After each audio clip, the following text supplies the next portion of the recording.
Olá, alunos! Na nossa disciplina de processo de envelhecimento e educação física, lembrando aí que a gente já viu o sistema imunológico, algumas alterações, lógico que dentro das nossas condições, né? A gente podia falar bem mais de cada sistema aí, mas dentro do tempo que a gente tinha disponível e de tudo que a gente já viu do sistema de cada sistema aí pela anatomia, a gente discorreu lá sobre o sistema imunológico.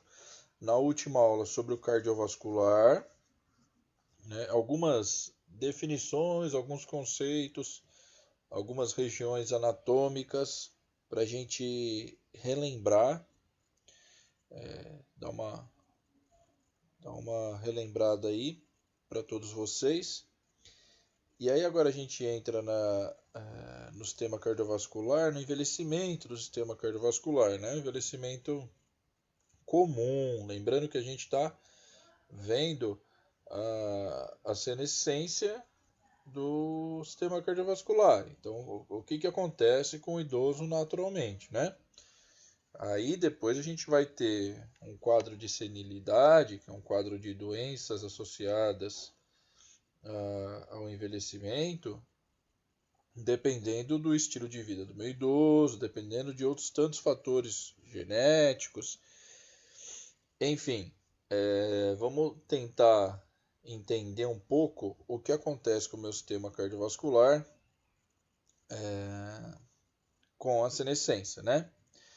Para isso, a gente tem que passar pela teoria dos telômeros também, né? Dentre outras, uma teoria bem importante é a teoria dos telômeros, né?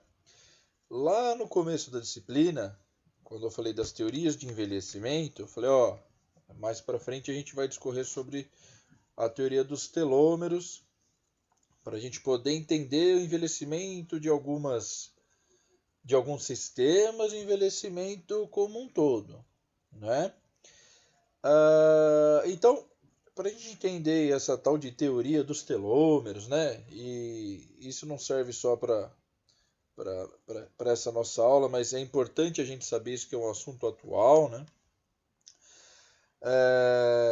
Bom, essa teoria dos telômeros, esse assunto dos telômeros e envelhecimento, rendeu um prêmio Nobel de Medicina por essa doutora aí, Elizabeth, se não me engano, francesa, em 2009. Então, ela ganhou o prêmio Nobel de Medicina com essa teoria dos telômeros, né?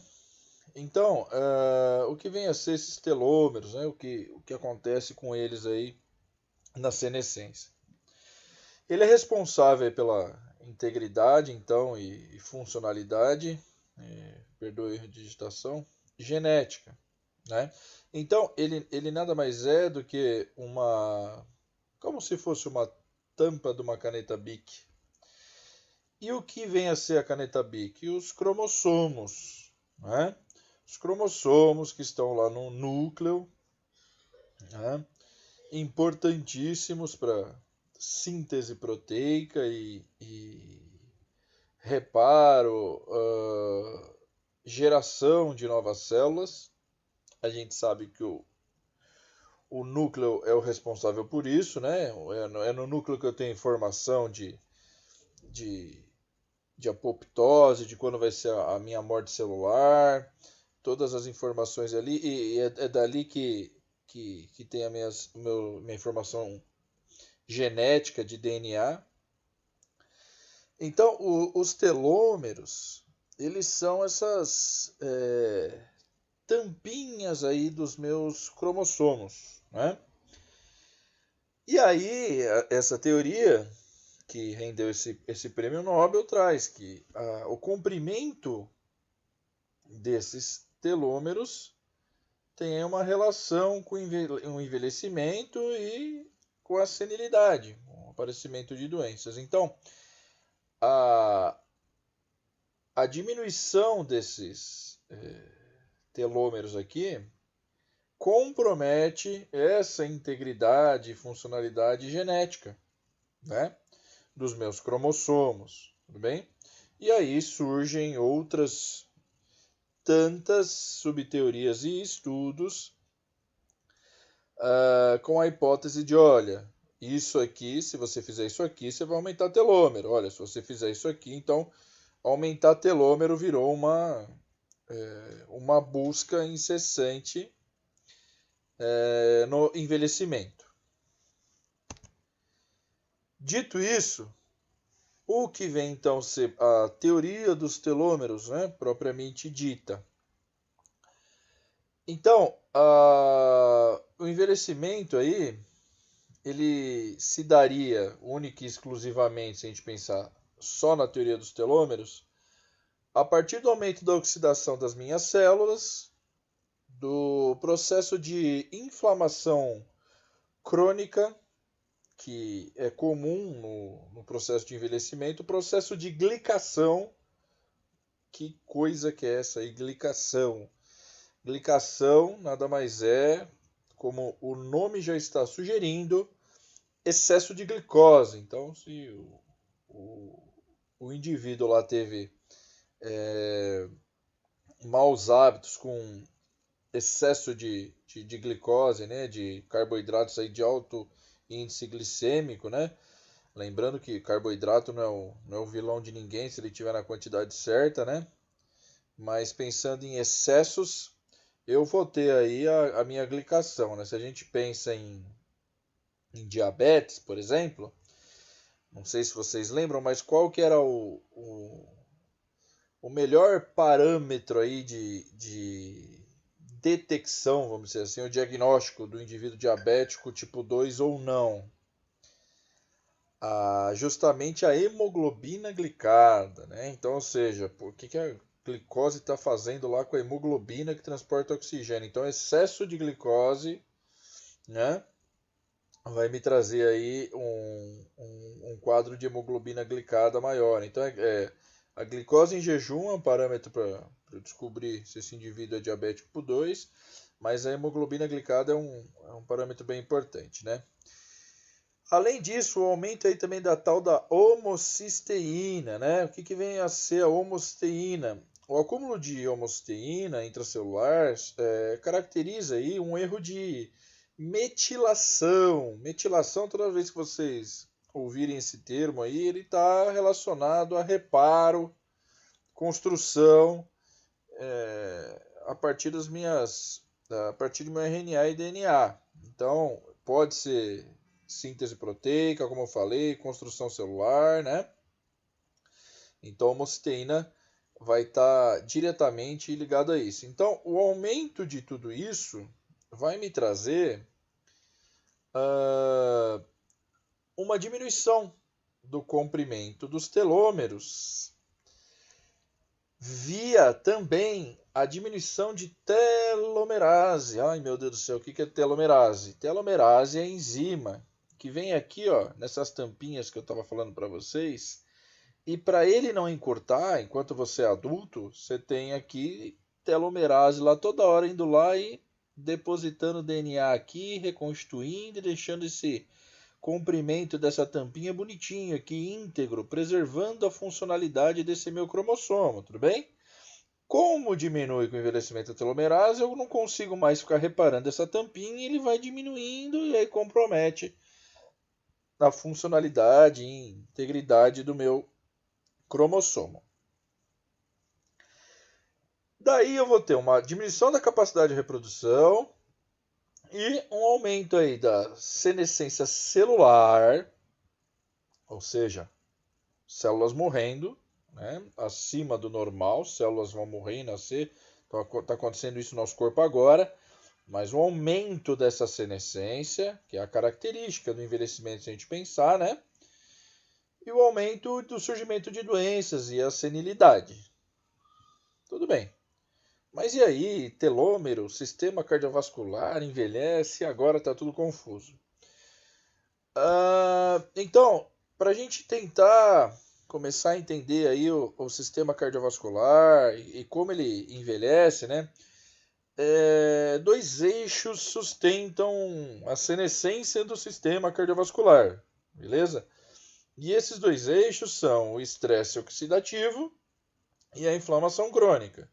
Durante décadas e décadas e décadas, olha, o sistema cardiovascular envelhece por causa do estresse oxidativo, que é produto da alimentação de uma célula, né, do oxigênio que a gente respira, de tudo que acontece, da produção de uma enzima, enfim, e da inflamação crônica que é decorrente do envelhecimento. Né? E será que a inflamação crônica é dependente do estresse oxidativo também? Enfim, esses eixos podem até se conversar.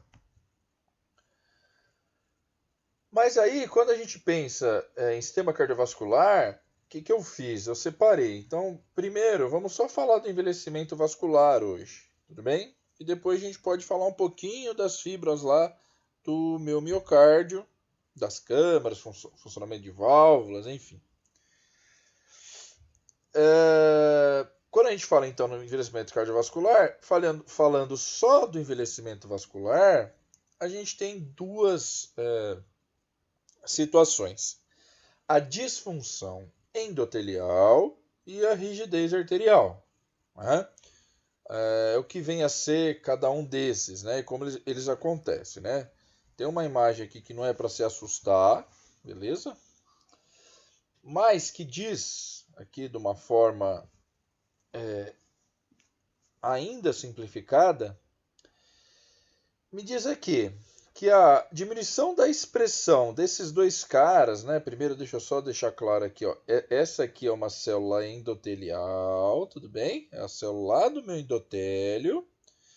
E aqui é a célula do meu músculo liso, ok? A gente sabe que o meu vaso tem uma camada lá de musculatura lisa, né? A gente já viu na última aula isso.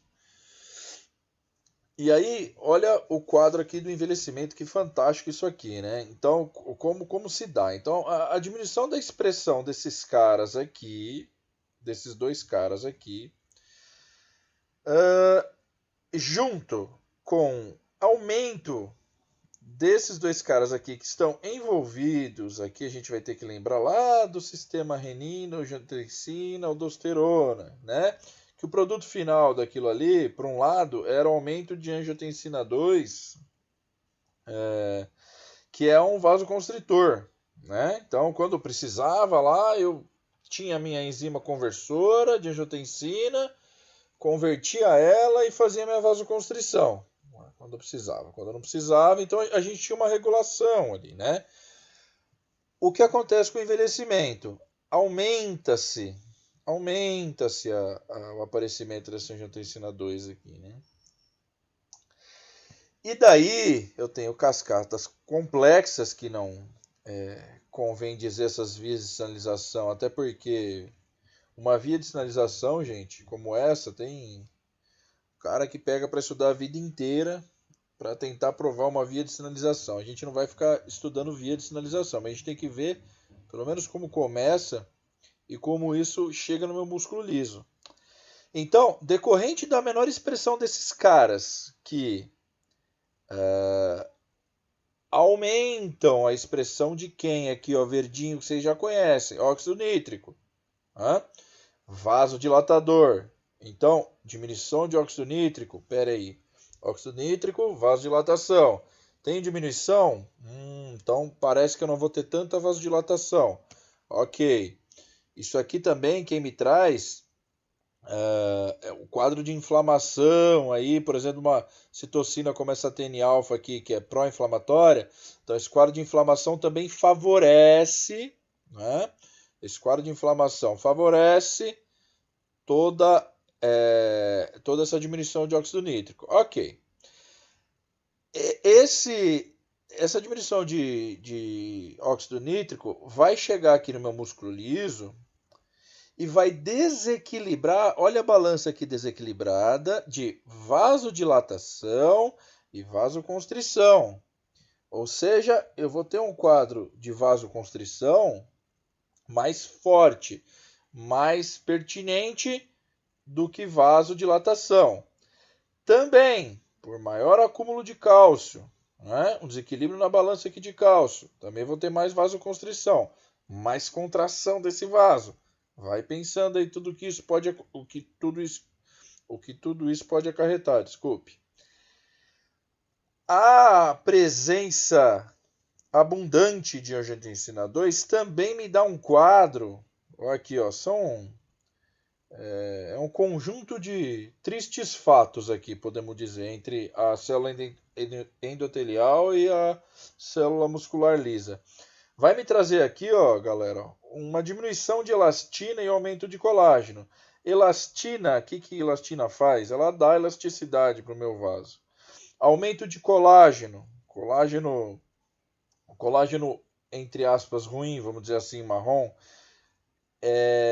vai também fazer perda de mobilidade e aumento de rigidez. Então, o que eu tenho aqui no final? Rigidez arterial e disfunção vascular, ou deficiência aí da minha função vascular, que é o que está aqui, ó, a minha disfunção vascular ou endotelial e a rigidez arterial. Então, ó, esse lado aqui de disfunção, né, tá lá relacionado com a questão de óxido nítrico, inflamação, e a questão da rigidez está mais ligado à diminuição de elastina, aumento de colágeno, oriundos da abundância de angiotensina 2, né? Só que eles, como o próprio esquema, comunicam-se, né? Eles têm relação entre eles, né? O aumento da rigidez e a disfunção endotelial. Por quê? Ué, acabei de falar aqui, né? O vasodilatador, que está aqui via disfunção endotelial, né? A diminuição da vasodilatação não vai me dar um possível quadro de rigidez? Sim, então eles se comunicam, né? E, por fim, gente, o envelhecimento aí cardiovascular, né? Que agora a gente fechou a parte do envelhecimento vascular, certo?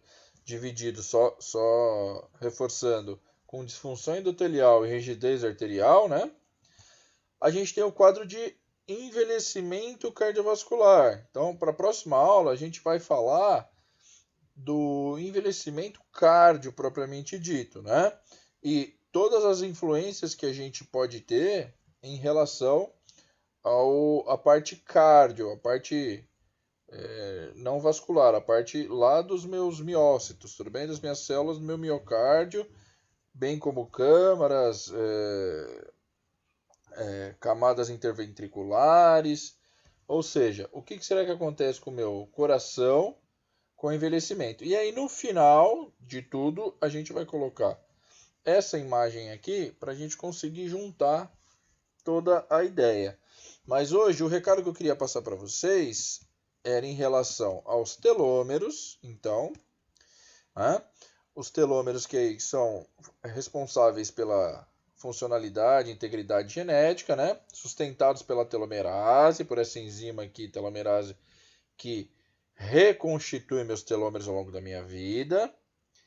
E a relação dele, o comprimento dele, tem relação com o envelhecimento, né? Então a gente viu lá o aumento desses fatores levam a uma diminuição no comprimento dos telômeros e da ação da minha telomerase, capacidade de reprodução e o aumento aí da senescência celular, né? Então, se a oxidação das células, estresse oxidativo, né, vai fazer eu perder aí comprimento de telômero, esse caso do envelhecimento vascular aqui que eu tô dizendo, de inflamação, esse quadro de inflamação, de estresse oxidativo, vai também, se eu estou pensando numa célula endotelial, fazer eu ter uma senescência dessa minha célula endotelial, né? Uma morte em maior quantidade e menos capacidade de reconstituição celular via teoria dos telômeros, por exemplo, né? Mas quando a gente fechar a envelhecimento cardiovascular, vai ficar um pouco mais fácil da gente linkar a teoria dos telômeros. Mas em relação ao envelhecimento vascular, do sistema vascular, dos vasos, a gente tem que deixar claro, a rigidez arterial vai estar presente e a minha disfunção endotelial também. Então eu vou ter menos capacidade aí de produzir óxido nítrico, né? E menos produção de elastina, maior de colágeno, então eu tenho um vaso mais rígido e menos funcional, né? É isso que acomete o meu sistema vascular, tudo bem? Obrigado por acompanhar e até a próxima.